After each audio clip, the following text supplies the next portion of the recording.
right, so we are in the line at the Great American Outdoor Show here in Harrisburg, Pennsylvania. This is billed as the world's largest outdoor show. You can see the people are standing in line, can't wait to be the first to get in the show. That's what the sign says. The sign says the Great American Outdoor Show, the world's largest outdoor show. And it's super popular. Believe it or not, this is a line where everybody already has a ticket. Imagine how much longer the other line has to be then, huh? So Tony, how we doing? You holding up with the cold? I'm fine. Yeah? Yep. What's the number one thing you want to see when you get in here? Guns. I'm sure of that, right? They don't have guitars, so... Guns it is. Yeah. All right. That's it for now, folks, until we get in. So I have succeeded in getting into the Great American Outdoor Show. It was really freezing in that line. The place is actually huge. We've already met some people from Atlanta. And I'm guessing it looks like from this group that's here. Are you guys here for a tournament? Are you guys doing a shoot or something? Yeah, we're here for a tournament. Where are you from? Lime Mountain. Where? Lime Mountain. Oh, wow. About an hour north. Quite a few of you guys here today, huh? That's great. Good luck. Thank you. So, Alexis, I did that for you because I wanted you to see how popular archery is becoming. And I've also picked up a hunter safety course there. We'll do it online for you, okay? Anyhow, I'm waiting for my cousin to come back with a bag. And then a lot of fascinating things. This is the Nra Exhibit. This was True Grit. John Wayne's Winchester, 1892. Looks like it was really well used. And we step over to here and we see a Winchester that was used, model 1892, in Rio Lobo. Fascinating, absolutely fascinating. The 310 to Yuma. All right, so I'm at the truck display, and the trucks continue to keep getting bigger and bigger. Now, I don't know, you'd have to build a barn in order to be able to get this truck in. This is just humongous. And it's only built on a 250, Ford 250, but it is gigantic. Now you could win this, I guess, somehow, right? So, I don't know what size those tires are, how much they cost, so those rims. But you can also see that there's still room for smaller trucks. Tacoma still continues to be a major leader in trucks. If we walk all the way down here, you'll see a very unusual, this is the trimmer. 150 trimmer. Now this is kind of fascinating because I don't know why they would have done this, but this is the new Maverick. This is the Ford Maverick done up in a Lariat edition, done up in yellow. It's got a very beautiful interior, gorgeous interior. But for the life of me, I don't understand why they put this ARE cap on here. Maybe to make it a service truck. I guess that explains it. It's ARE, and it becomes, in this version, it becomes a service truck. But this gives you some idea of the distance. This gives you some idea of the difference in size between some of these trucks. This would be one of the smaller ones, and then obviously when you move it all the way up to that gigantic. All right, well, that's it for now. I gotta get over to Tacticam, see if I can find Ben Stern. So I'm in the archery hall now, and this tends to be one of the biggest new fads in hunting, using a saddle as opposed to sitting in a tree stand or a climber. And you literally are suspended. You literally hang from the tree like a lineman. You put your feet down lower, and this way you're able to shoot 360 degrees. I like it. If you, if you feel so comfortable. And that's all I could say about saddle climbing. It's not bad. For those who have no fear whatsoever of height. Thank you very much. I think this is something radically new. I think it's a vertical Crossbow. And I haven't really seen anything quite like this before. And it looks like it's pretty darn accurate. One set at 130. That's exactly what it looks like. So it's a vertical crossbow. And you gotta remember, we're gonna be cocking bows all week. 115, no way. I've had it. Fascinating. Vertical crossbow, huh? Yeah? Hickory Creek. Hickory Creek. What's Booze the MSRP on that? The what? What's the retail suggested Oh, price? $800. 800. Okay. 800. The booth is right behind Can I you. see you shoot it again? Will somebody crank it up? Right-handed? Right. So this is something radically new, okay? This is, I said this earlier, but a vertical crossbow. So it cocks and locks, it has a scope on it. It cranks by hand, you pull it up, set it on the trigger. Oh, we don't have any arrows. Oh, he's out of arrows. He's gonna have to go down and get some arrows. Range, safety range. Regular arrows. I'm not responsible. Regular arrows.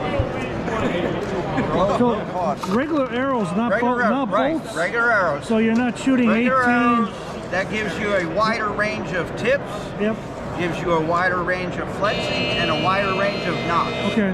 Regular arrows. Let's see what it can do. All right, come on up here.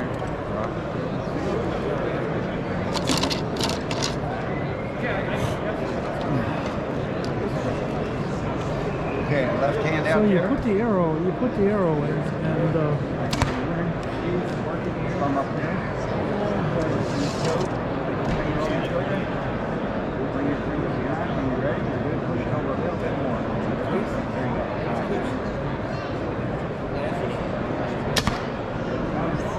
pretty accurate. Now I'm over at the Tacticam booth.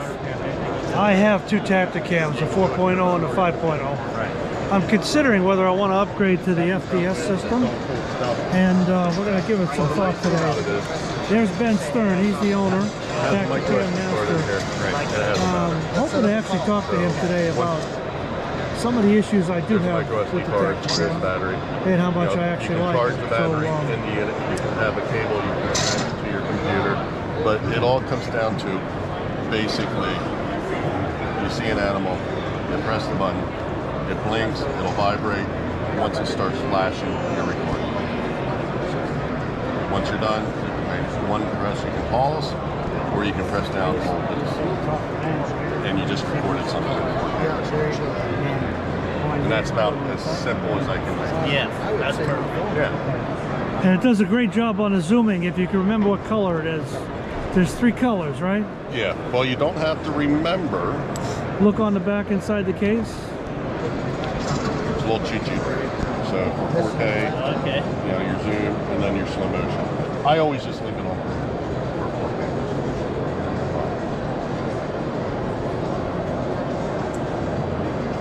I thought there was something. Thank you. There's something out that has. Hey Ben, how are you? Good to see you again. Not bad. I watched some of your videos on YouTube. That one you set up the 5 cameras. Yeah. I was very impressed. I've been a long-time customer. I had a 2.0. I upgraded to the 4.0. I have a 5.0. I finally have figured out the Wi-Fi on the phone. It's been driving me crazy. But I'll get your email and I'll send you a quick little video I shot of a guy running a Ferrari out the driveway. All right. I wanted to ask you about the FTS, whether it's worth upgrading for Crossbow to the FTS. And could I just buy the FTS and use my existing You can. 4.0? Yes, you can. How do I do that? So what you do is, You're saying this is new then, right? This is brand new. What's it called?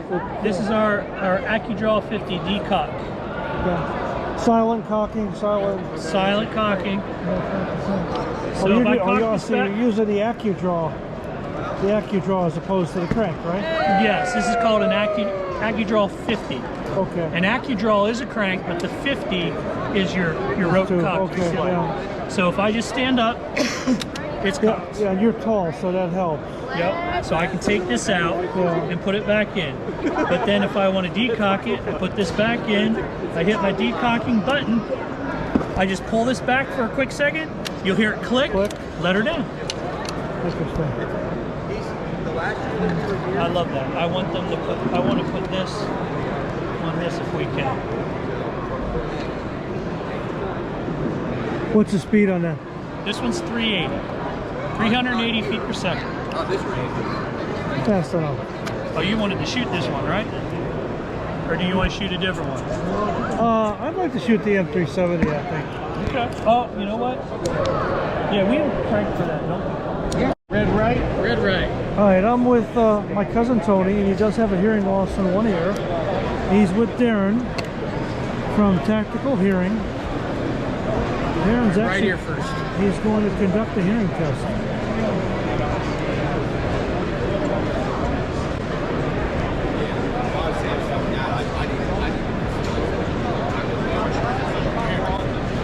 Now, I never knew you could do this in a noisy environment. Obviously, it can be done. All my hearing tests have been done in a laboratory setting, in a closed environment. Quick, when it's blinking, it's going. You hearing anything? You guys hear about it? All right, we're finished. 5 minutes. It was amazing. I mean, you did everything I've seen done on the fancy machines, and you got a graph. Easy. It's so easy to check hearing. Checking hearing's the easy part. Okay, this is your right ear. And what loss? Oh, that's my right ear. Yeah, as loud as I check. So any louder is a damaging sound, and I don't put a damaging sound in the ear. Okay. So I check to 80 decibels. Okay. We know in these two frequencies we've got to put max power Okay. into these to bring it up into this normal range. Are the X is my left ear? That's your left ear. A little bit. So how this works? So I've lost in my left ear too? A little bit. That's nothing. Nothing really. That as far as the hearing side of things, no hearing aid place is going to sell you a hearing aid for your left ear. I would, on the sense that we're going to protect your left ear. Okay, so I still sell in pairs. I would suggest a pair. If you were to look into something, you buy both ears, because you don't want this to catch up to your right ear. Your left ear's still good. So how bad would you say this? Normal hearing. Yeah, you've got low frequencies on this side. Yep.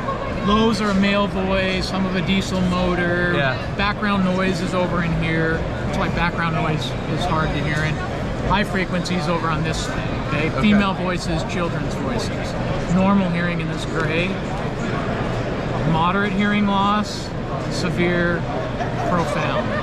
Right ear, you've got severe to profound hearing loss. You're pretty much normal to moderate hearing loss. I still have a tube in this right ear, and that affects my hearing too. Because it's not a full drum. This eardrum is partially sunken. Is it? And it's got a tube in it. So an eardrum is meant to do this. So mine is partially sunken and it has a tiny hole in it. So, but still, it's. I mean, as far as what I absolutely 100% I could help you out on both sides. So what we do is bring all these in the programming. We're bringing these all up to match your left ear, and then swing this up together. So we don't want to. If we were to give the same power to your left ear as we do your right, you'd still be directionally lost, because you'd have all this power. You'd be hearing up in here in your left ear. Where your right ear, yeah, we're in the normal range, but you're so much more power in your left. So we program together, so we don't have to put very much power at all in your left ear to get it here, when we got to put max power in certain frequencies to get it up. But that's our goal, is this line going straight across. So what in that options normal do you range. have here to help improve my hearing? A pair that, I mean, are there different models here? And how are the models?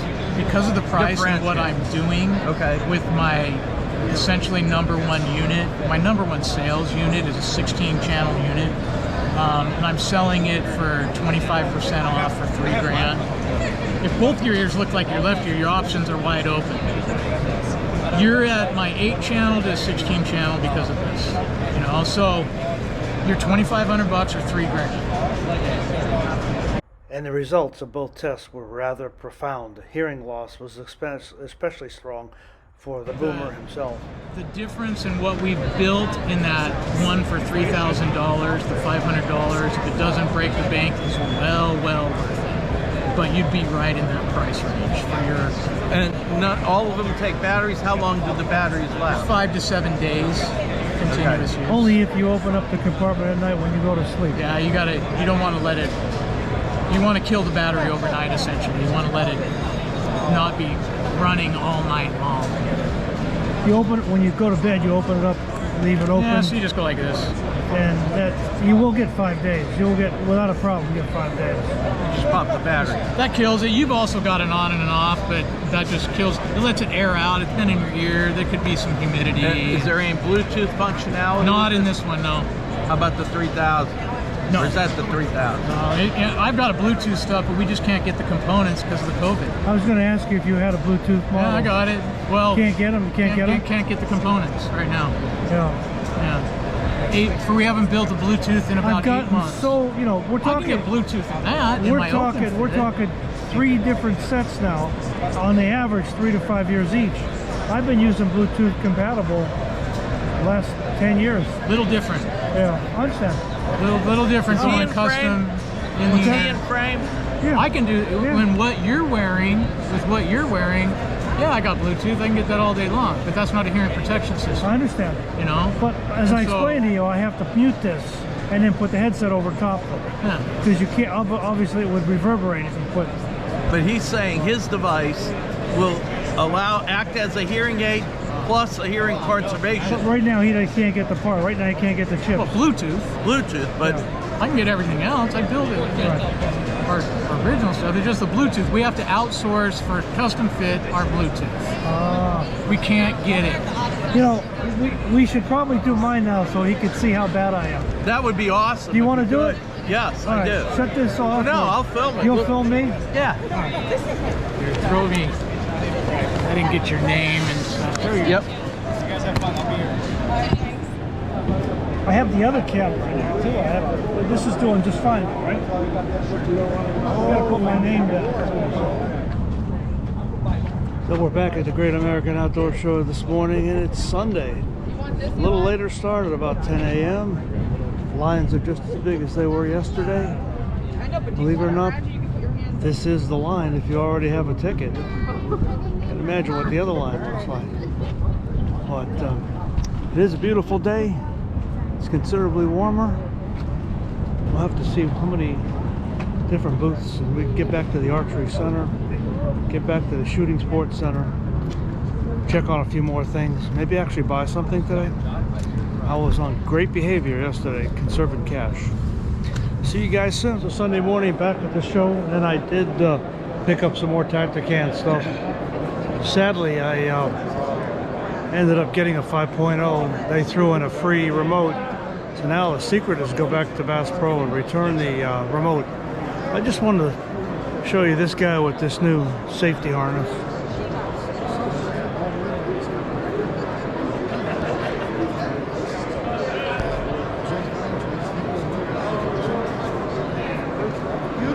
I think I saw him do this yesterday.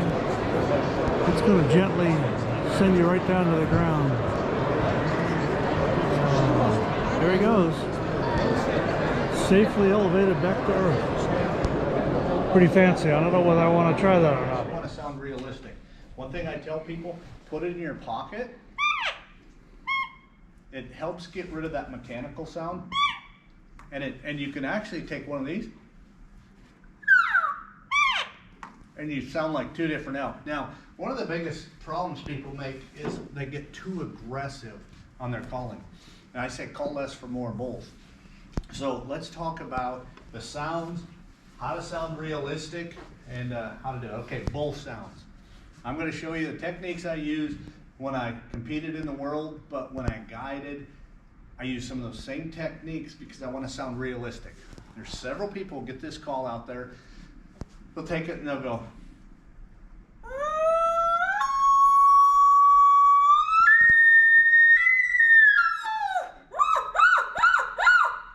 Can you call an elk in with that? Yes. Is it as effective as a...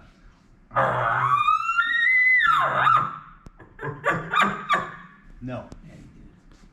You want to sound realistic. So how do you make these sounds? First off, I use a double reed call, low tongue pressure, low air. So my first two notes I'm saying grrr with my voice, and it's just vibrating this call. So I go increase the tongue pressure. There's two of my 4 to 5 notes.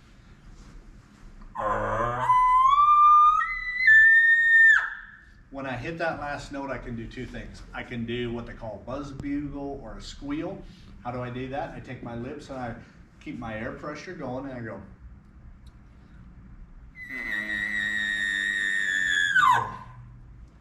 Then I do the grunt.